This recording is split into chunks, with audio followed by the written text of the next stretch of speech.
Greetings, ladies and melogents, and welcome to this latest edition of Read Teapots, where I take stories from across the internet and read them for your entertainment. This particular story is called Corporate Espionage, written by RegalLegalEagle. You know, John, when they told me you retired and went to work for the private sector, I really didn't believe them. I figured they meant private sector like me. I sipped at the expensive coffee while we sat in a nice terracing cafe bordering Kursky Park. I didn't come to the world like this often.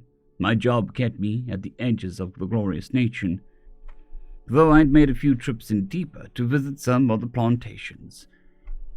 It was good to know more about the products I dealt. Yeah, you're about as private sector as Hicks, he replied, and I nodded. Yeah, that's what I'm saying. I never figured you for a private sector type, and then I find you here in a suit that's much nicer than one you've ever worn, at a cafe, drinking more expensive coffee than anything you ever got at the agency. I thought you believed in the cause. I sipped at my drink once more. Truthfully, I had suspected that he was addicted to patriotism. I figured that he got a hard-on from the propaganda flicks they made and probably played the nation's anthem as loud as he could while he had sex. But it seemed I'd been mistaken. I do. It's just that these days the best way to help our hegemony isn't through imperial service, even in the agency. Look at yourself. You further humanity's position in the galaxy with your import-export business. I smirked a little and let out a soft chuckle. And before you mentioned that you're only in business thanks to the agency, just remember that you're in business thanks to me more than anyone else. I got that program off the ground, and they still don't see the bigger picture. We need to enhance all our industries in a similar fashion. I'm hoping that proving myself with one company, I can either make them see it like that or form my own group to do the same sort of work. That made me laugh, and I saw a few people glance my way, surprised by the sudden noise in the otherwise quiet cafe. 2 people were listening in, a woman, mid-20s, brown hair, average build, behind my left shoulder, and a man who had already begun hair enhancement treatment in his 30s, to our right, reading a book. An actual book. He forgot that he's supposed to turn the pages every so often. Yeah, you go talking about stuff like that and you're going to have a real short private sector career and a real long dirt nap. You know me more than well enough to know that I wouldn't be competing with them. He frowned a little, and I shook my head. They wouldn't give a crap what your intent is. They won't allow anyone to work in anything related to their line of work. Would you, if you were them? He opened his mouth, but I cut him off. If you still worked for them and heard that there was a clandestine organization growing within our country with corporate backing and no government oversight, would you be friendly? He closed his mouth then and tilted his head side to side for a moment. You forget that they'll know who I am, so they'd rather work with me than try to stop me because I'm the best. That made me chuckle once more. You're so modest. I sighed out, but then I started to reach into my jacket, when he waved and instead pulled a bill from his jacket to set it on the table. Well, that's a switch. Like you've noticed, I have the kind of money needed to actually buy coffee these days. I snorted and stood up, putting my jacket on, as I noticed a man with a book close it, and the girl stared to gather her things as well. Amateurs. I always found it slightly insulting that whenever I met with agents, they left me with the bill. I mentioned and made sure that my jacket was on properly. You forget how poorly field agents are paid. And the guys in the office who make the real money have absolutely no interest in meeting criminal scum such as yourself. He smiled as he said that last part, and I rolled my eyes. We began to cross the street, then to head into the park. So, should we ditch the tale before we really talk about why you called me? I asked, and he chuckled in response. They're mine. I made a face and looked over at him in surprise before glancing over my shoulder to see the man meandering behind us, while the woman headed off in a less direct path, likely to loop ahead of us in the park. They can't be. They're terrible. That made him laugh. We can't all be super spies. They're corporate. They'd never pass agency standards. But I'll get them into shape soon enough. I wanted to see how they'd do today. Better than I expected, yet worse than I hoped. I nodded at that. So, since you're private sector, just who am I importing? I can't imagine you've got the same team you used to have. And should I be worried about this coming back around to my suppliers? Generally, the agency didn't mind if I did side work, but this was, well, it was different. My demons were struggling a little with how to proceed here. Friends were hard to come by, and I wanted to keep this one, but pissing off my employers was a big no-no. I've assembled a new team. They're all independent, so there's no conflict of interest. Besides, who's going to tell them? Me. I'm going to tell them. You know I have to. And even if I didn't have to, I still would, because until I'm sure they won't mind, I'm going to tread carefully. He sighed and nodded, obviously understanding my concerns. Should I even ask what you're going in to get? When I took over for the company, I found a number of discrepancies. It turns out that the Protectorate had a number of agents in the company stealing secrets to try and boost their own domestic industries. If I can't get the designs back, they'll beat us to the market, considering how much the hegemony is struggling to improve exports of goods that aren't military or narcotic in nature. He glanced my way, but I just smirked. We need to keep our edge or risk the industry folding in on itself. I nodded slowly as I thought it over. It was a little odd to think of this being just a corporate espionage mission, considering what he was requesting. But I now better understood how he figured it helped the hegemony. So, how many am I importing? 6, not including myself. So you'll need space for 8. I glanced over at him as he kept walking through the park. That's, bad math, I finally replied. Well, you're coming too. He looked over at me when I stopped and frowned. Why exactly am I coming too? I asked, then raising an eyebrow questioningly. Do you think I'd pay you to import me and then let you sit back on your ship while I've got a team that deep in unfriendly territory? Oh no, you're going to be right next to me every step of the way to make damn sure that you also export us. At that, I slowly shook my head.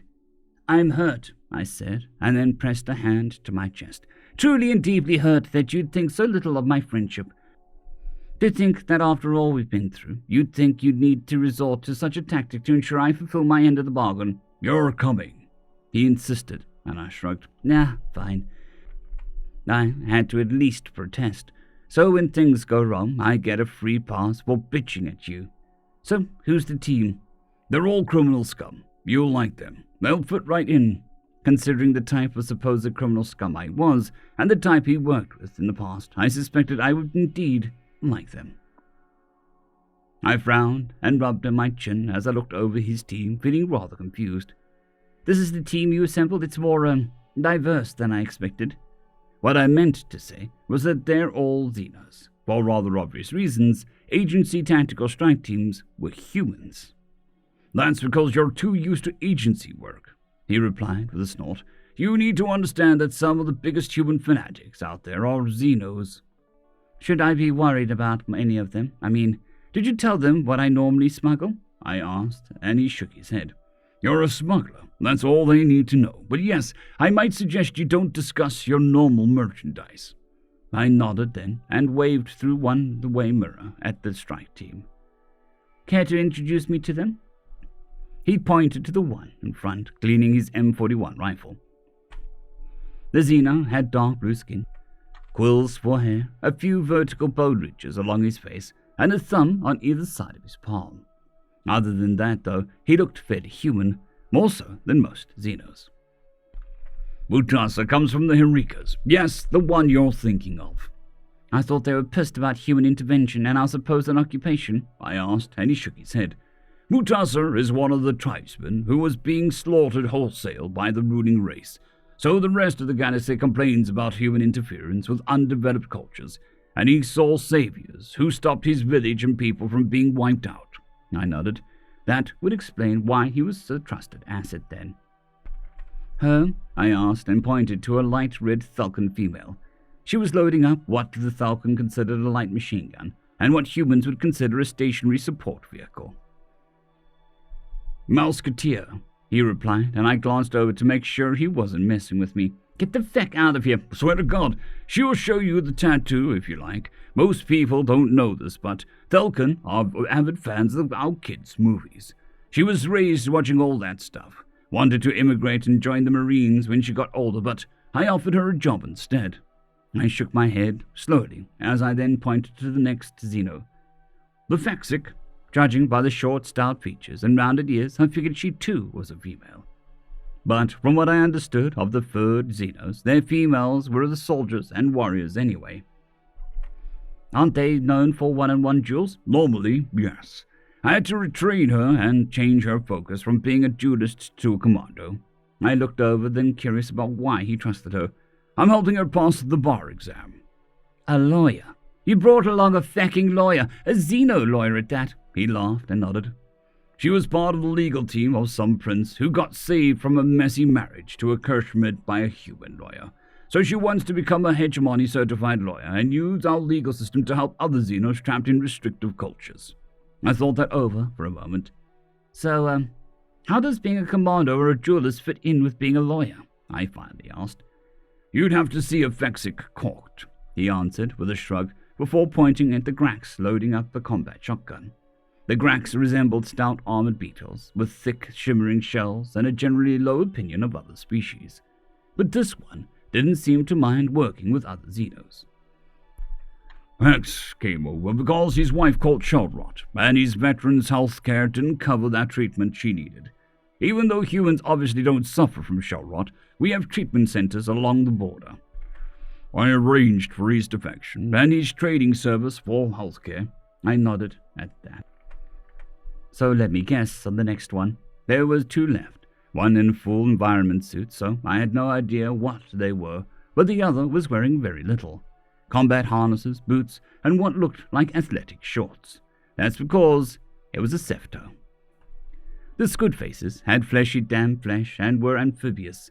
Plus, they could alter the skin color on the fly, which obviously made for good commando work. But they were notoriously selfish and very rarely fought as parts of teams. We intervened at the perfect time to save his family from a blood debt? Sort of. When we intervened in the last Kirschmid swarm, his family was part of the first wave of Sefto settlers on Narkash, and we not only gave them hegemony citizenship, but let his family keep control of the land that they'd been promised along with the pearl farms. He's wealthier than either one of us, but he wants to contribute to the hegemony in return. So why you? Why not the Marines or something? I asked. The Marines don't allow Xenos with special dietary requirements. I nodded then. I should have remembered that. All right, so who's the last one? I pointed to the Xeno in the suit. That's a Thrasher. He was about to keep talking, but I had pulled him over by his collar and hissed out, Are you fecking insane? You let a Thrasher on my fecking ship without telling me? He reached up and carefully pulled my hands off his collar before straightening his suit. I allowed it, because he never caused me reason to worry in the past, but this was something else. When was the last time you heard about a Thrasher raid, They're a thing of the past. Between expanding territories and colonization, there's nowhere for them to reside safely. They're being pushed back further and further into the void. This is changing their culture. They can't sustain the death cult, and some of their shaman have begun looking for a new path. We can either leave them in the void without a guidance, or we can take action to ensure that the Thrashers have a future more in line with the hegemonic goals. I frowned, but looked out at the Xena in the suit, who was preparing for the raid. The others didn't seem to treat her any differently, and they were all speaking in some form of English. Maybe he was right. I looked back at him and then wagged a finger his way. You still should have told me, he shrugged. Now then, we need to get ourselves ready too. I nodded as he said that and turned away from the window to head to my room to get ready. I was headed out to the hangar with John when Reggie came running up. Wait, boss, there's been some sort of mistake. I'm not flying today. No, just Donovan and Natasha, I replied, frowning a little, wondering why he looked so distraught. But this is my first chance to do some cool spy stuff. The others have done it in the past. I laughed then as I realized just why he was upset. Reggie, this is going to be tight. If we were going into some border world or backwoods Shadistan kind of country, sure. But this is the Protectorate. I need my best. There will be another time. Reggie was a good pilot, but I really did need my best. Besides, he didn't know the strike team was almost all Xenos. I didn't want his old hatred to flare up at the wrong time. Come on! A super cool Black Ops strike team hitting a Xeno installation. That's like the coolest thing ever. I have to go. I laughed once more and shook my head before patting his shoulder. Next time, promise." He looked so heartbroken. I could tell him what we were really stealing, and that might change his mind, but I figured it was more amusing to leave him hanging. We stepped out onto the hangar. Then, as I walked along with John, who signaled his team from the other entrance, I stepped aboard Natasha's Scarab with John, and we were joined by the Thrasher and Hex. I eyed the Thrasher for a moment, but the Xeno's face mask just reflected back my own face. Looking over at the pilot, I leaned forward and nudged her shoulder. "You all set for this? You know that we need to be quick. We've done this dozens of times. Nothing you haven't done before." "So why are you wasting your time saying this stupid shit?" she asked. "I promised to keep it under 12 parsecs." I groaned out, and then as I saw her grin. "Always that same stupid joke," I muttered, and shook my head, tapping my earpiece then. "Jasmine, we all set?" "We're green, boss," came the reply, and I nodded, giving John the thumbs up. 30 seconds on the clock." 30 seconds, I relayed before John spoke to his team.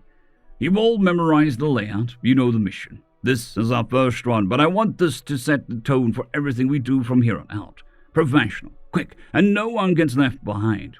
We don't just do this for the fat paycheck. We do it for ourselves. We do it for the hegemony." I saw all the Xenos nodding at that, and was still a little impressed with how he had apparently formed an all-Xeno team of human fanatics. I looked at my watch, then as I counted down, when it hit 0, I muttered, "Hit it." The ship dropped out of ink space just as the shuttles were up and rolling out of the hangar.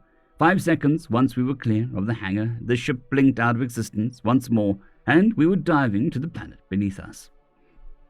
No one but humans were crazy enough to blink in at the edge of this atmosphere like this, so I was confident we weren't seen.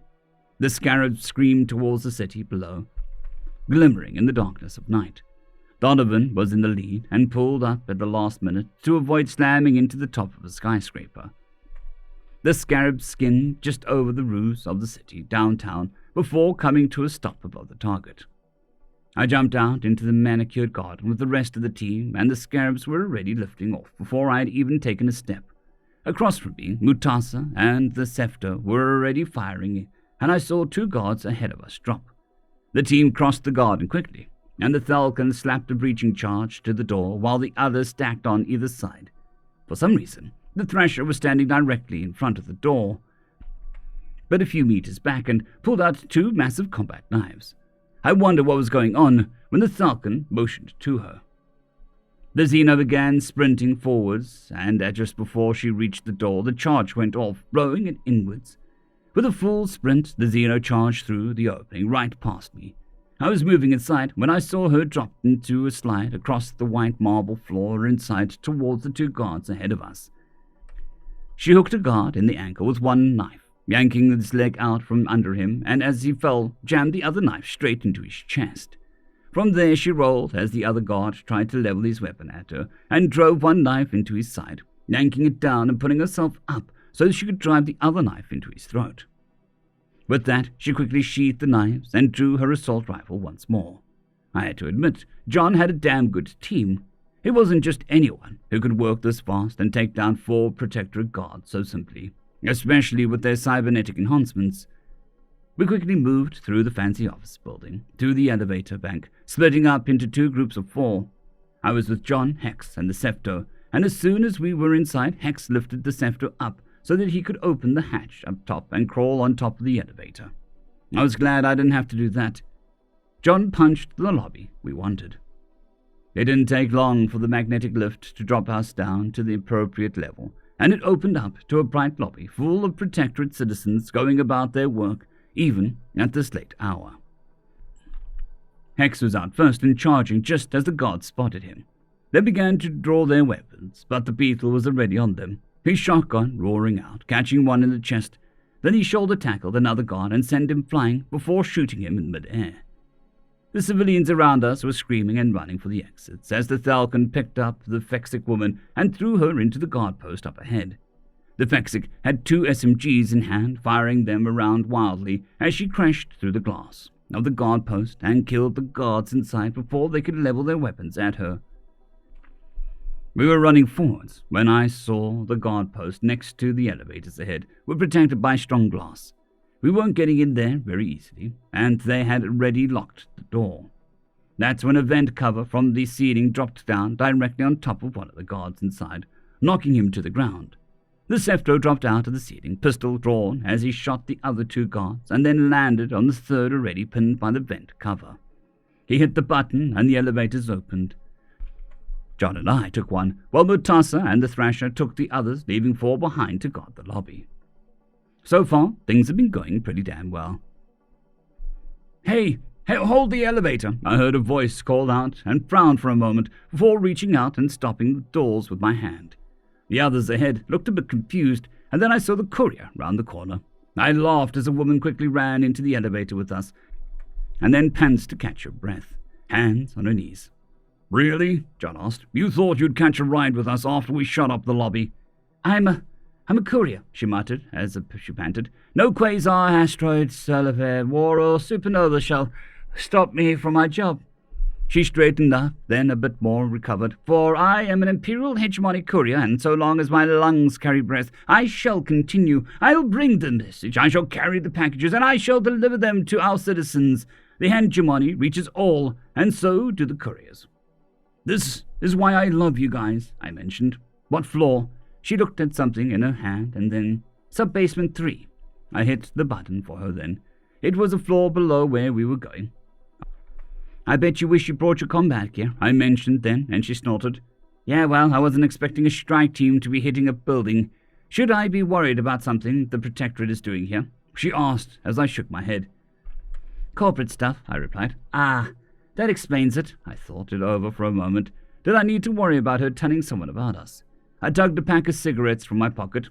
"Smokes?" She looked at a pack and then up to me. "Are you offering me one?" "Or the pack, 'cause I don't smoke." I pushed the pack towards her. "The pack." She took it and tucked it into her satchel with a nod. "Thanks. They make good bribes. I guess you're a fan of the couriers?" she asked, and I smirked. "You could say that we're in a related industry, and I respect you guys." She looked us over slowly, in our executive battle gear and clutching weapons that likely cost more than her annual salary. "Maybe I should try the private sector," she muttered before the elevator let out a ding and opened up on the floor. "Well, hope you find what you're looking for. Good luck." "Thanks, you too," I replied with a smile and a nod before I stepped out with John to meet up with Mutasa and Thrasher. There were 3 dead guards strewn across the checkpoint, and Mutasa was kneeling before the doll's keypad beyond. "What's wrong?" John asked as he could see the Xeno was struggling with the keypad. "Code doesn't work," he replied, and then ripped the keypad from the wall, squeezing the cables in his hand, as the lights around us dimmed for a moment. I forgot his species could absorb some electricity. The door opened then, and he stood up, but they didn't properly surge protect the door lock. John and the Thrasher pulled the door open before slipping inside. We headed inside, weapons raised, but there was nothing in here except computers and servers. We stopped in front of the one, and John nodded to me, as it was time for me to do the only thing that he trusted me with. Pulling the thumb drive from a pocket, I plugged it in and hit the button on the side. "That's it? We're done?" I asked, and he nodded. I loved it when a plan was going so well. We headed out and back to the elevator, and when it opened, Mutasa and the Thrasher quickly trained their guns on the courier inside, but I pushed the guns down and stepped inside. "Quick delivery?" "Yeah, seems like you guys weren't slow either." I nodded and hit the button for the lobby. We all stood inside the elevator in silence, but as we got close to the lobby, we could hear a muffled gunfire. "If you guys get me shot, I'm gonna be pissed," she mentioned, and I chuckled as the door opened and we poured out. The Falcon was standing up, her gun roaring off down the hallway, as I watched a stream of casings fly from the side of it, clattering all across the marble floors. The courier ducked down a different hall, and as we crossed the lobby, the Scepter and Feck were activating smoke grenades and tossing them all over the place. I hopped into the first elevator with John, Hex, and Mutasa, while the others took a second as smoke filled the lobby. I checked my watch. We were 5 seconds behind schedule, but we should have a 15-second window left. The elevators opened on the top floor, and we rushed out into the gardens. I kept staring at my watch. 5, 4, 3, 2. Then Natasha and Donovan screamed over the edge of the roof and brought their scarabs down in the garden. We jumped in before we were up and flying, leaving the city behind us. As I looked back at the gleaming city in the darkness, I chuckled and looked at John. Neither one of us even fired our guns. Hey, when you're as good at picking talent as we are, why do the work ourselves? I nodded at that. True enough. I looked over the Thrasher and the Beetle like Xena next to him. I put great pride in humanity's ability to fight our own demons, but perhaps I didn't give us enough credit. We were pretty good at making friends, or in this case, strike teams. We were just leaving the atmosphere when the ship popped back into reality. The Scarabs quickly flew into the hangar before pulling back hard in the throttle to keep us from crashing into the far side, and we settled down. Then 5 seconds later, we were back in ink space. Reggie approached as we stepped out of the shuttle and was clearly surprised to see the Xenos. But he ignored them and spoke to John. So, what did we do? Steal battleship designs, intel on Protectorate assets or something? Did we silence them all? John frowned and I grinned wide as he looked over at me. You didn't tell him? I shook my head and John sighed out. I don't work for the agency anymore. I work for Sapphire Silks. John started to walk away, then leaving the stunned and confused kid behind. The lingerie company? He asked, and I just began to laugh. My demons inside were grinning as well. If this was the sort of missions I could expect from the corporate world, I'd need to expand my services.